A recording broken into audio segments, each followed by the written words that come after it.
In our module number 2, there is another sources of custom, that is the precedent. It is also a source of law. We will see the meaning of precedent. आपण या president मध्ये meaning शिकणार आहोत, nature शिकणार आहोत, theories of president शिकणार आहोत, doctrine of stair disease शिकणार आहोत, article 141 of constitution of India, त्याचे प्रकार, रेशिओ डिसेडेंडी, असे बराच टाईप या प्रेसिडेंट मध्ये दिलेला आहे, ते सगळं आपण शिकणार आहोत. तत्पूर्वी आपण meaning of customs, meaning of president पाहूया. The judicial president is an independent source of law.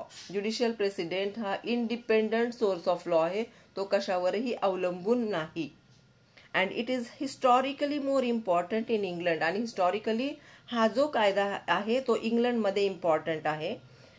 In England legislation is the most important source of law. आणि इंग्लंडमध्ये हा most important sources of law म्हणून पाहिला जातो in modern times, but at the same time precedent is equally important source of law from the standpoint of authority.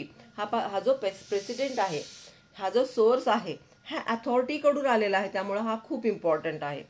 in the common law countries, that is US, Australia, Canada and India, it is equally accepted as a source of law next to legislation.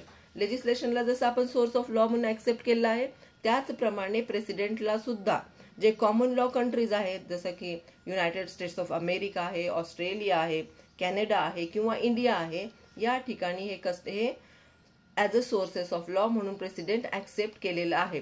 President म्हणजे काय, तर आधीच्या ज्या leading cases आहेत किंवा आधी जे काही निकाल दिलेले आहेत ते निकाल म्हणजेच precedent. A precedent is a statement of law found in judicial decision. हे स्टेटमेंट ऑफ लॉ आहे आणि फाउंड कुठं होतं, ज्युडिशियल डिसिजन्स मधून प्रेसिडेंट येतात. ऑफ अ सुपेरियर कोर्ट, जे सुपेरियर कोर्ट्स असतात ते जे डिसिजन देतात, it is known as a precedent, which is to be followed by the same court in future and also by the subordinate courts in a similar case. त्याच प्रकारची केस आली तर जे डिसिजन सुपेरियर कोर्टाने दिलेलं आहे ते त्यांनी स्वतः सुद्धा फॉलो करायचं आहे, त्याचा रेफरन्स घ्यायचा आहे, आणि प्लस जे सबऑर्डिनेट कोर्ट्स आहेत त्यांनी सुद्धा हे प्रेसिडेंट्स फॉलो करायचे आहेत, त्यांनी सुद्धा हे प्रेसिडेंट्स ऍक्सेप्ट करायचे आहेत. Okay. General rule of application of president.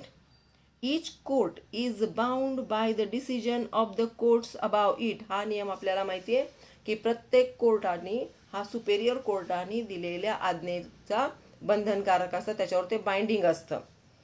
Bye the decision of court above it. Thus in criminal trials the police court is bound by the decision of the session court. पहा, police court जे आहे ते session कोर्टानी binding आहेत, session कोर्टाच्या डिसिजननी binding होतं.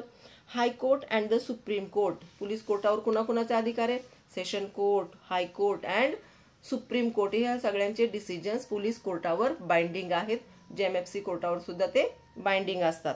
Similarly this session court is bound by the decision of the high court. Session कोर्टावर कुणाचे डिसिजन्स बाइंडिंग आहेत, तर हायकोर्टाचे. And the supreme court, high court आणि सुप्रीम कोर्टाचे डिसिजन्स कुणावर बाइंडिंग आहेत, तर सेशन कोर्टावर. तुम्ही हायरार्की शिकालच पुढच्या वर्षी. Decision of the supreme court and high court are binding upon all administrative tribunals. जे ऍडमिनिस्ट्रेटिव्ह ट्रिब्युनल्स आहेत, छोटे छोटे कोर्ट आहेत, त्याच्यावर सगळे डिसिजन्स त्यांना सगळ्यांचेच डिसिजन्स बाइंडिंग आहेत, सुप्रीम कोर्टाचे आणि हायकोर्टाचे पण. Supreme court decisions are not binding upon the supreme court. पण सुप्रीम कोर्टाचे डिसिजन सुप्रीम कोर्टावर बाइंडिंग नाहीत. Similarly the House of Lord is not bound by its own prior decisions. जे हाऊस ऑफ लॉर्ड आहे इंग्लंडमधलं ते स्वतःच्या पूर्वी दिलेल्या डिसिजननी बाइंडिंग नाही. Full bench of the high court can consider a decision of an earlier full bench of the same high court if the second full bench has more जजेस. जर समजा बेंच म्हणजे किती जजेस अवेलेबल आहेत डिसिजन देताना, जर फुल बेंच असेल तर त्या फुल बेंचचं decision binding on another full bench decision, जर जजेस जास्त असतील तर. कॉमनली कसं आहे, जजेसचे बेंच कसे असतात, ऑड नंबरचे असतात. 1 number, 2 number, 3 number, 5 number, 7 number, अशा पद्धतीने ऑड नंबरमध्ये जजेसचे नंबर बाइंडिंग असतात. ओके. आता आपण nature of the judicial president पाहणार आहोत. नेचर ऑफ ज्युडिशियल प्रेसिडेंट पाहूया. Salmond has pointed out that the importance of judicial president has always been a distinguishing characteristic of the English law. English law मधून हे presidents आलेले आहेत, त्यामुळे हे binding आहेत. But Salmond goes further and maintains that the judges of the English court have imposed their own views of law and justice upon the whole realm.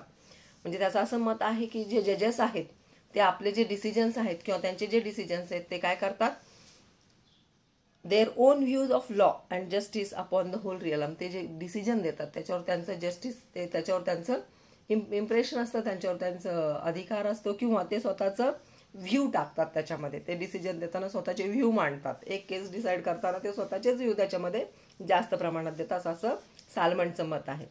Some scholars may not agree with Salmond on this points. Agree काय असतं, criticism असतं किंवा लोकांमध्ये भेद असतो. सालमंडच्या या मताशी कोणी सहमत नाही.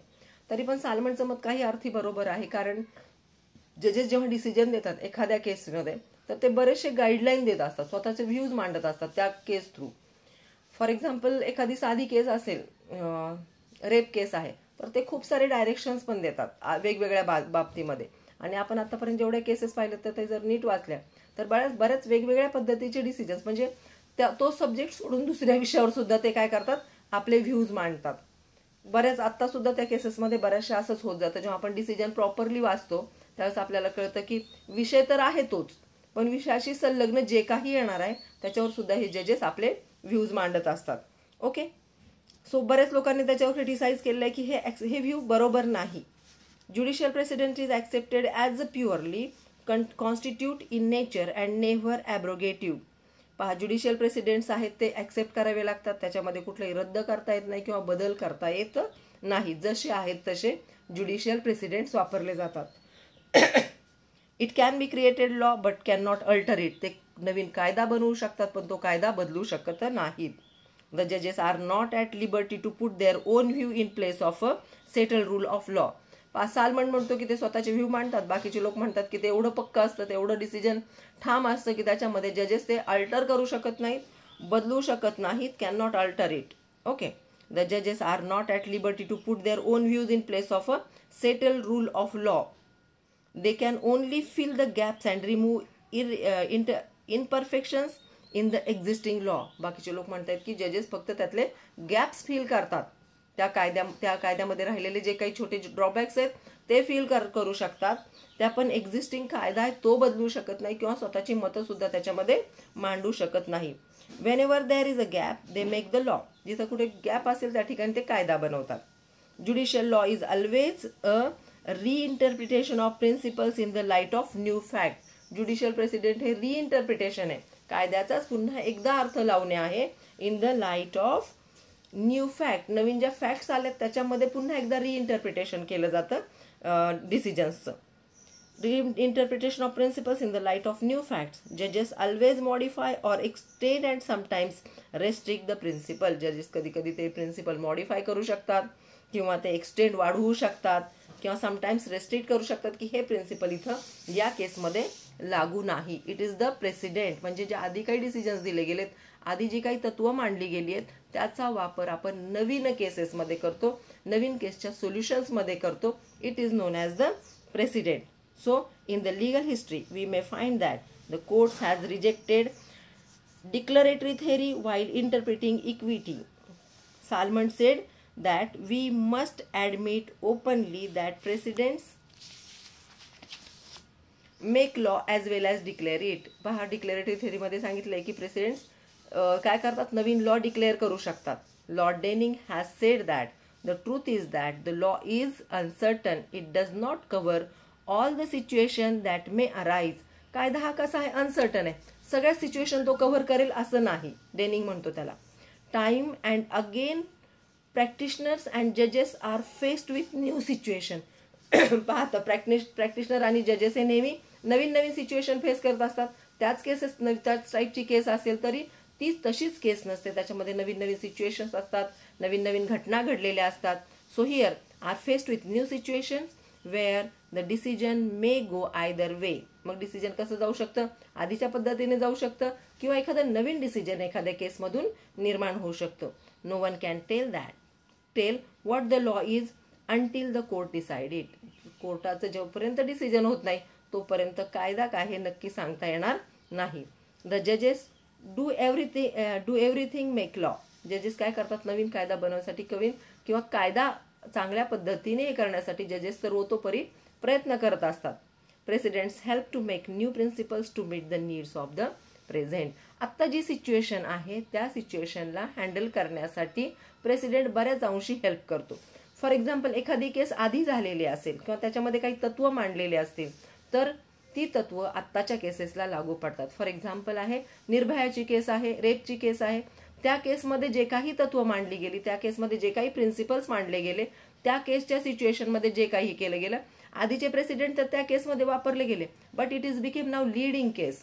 आणि त्या केसमध्ये जे काही प्रिन्सिपल्स दिले गेलेत ते प्रिन्सिपल्स आत्ता नवीन केसेसमध्ये फॉलो केले जातील, वापरले जातील. आणि जे गॅप राहिलेले आहेत ते जजेस कॅन फील इट, जजेस ते फील करू शकतील. ओके, आपण पुढचा पार्ट थेरीज पाहूया पुढच्या लेक्चरमध्ये. थँक्यू.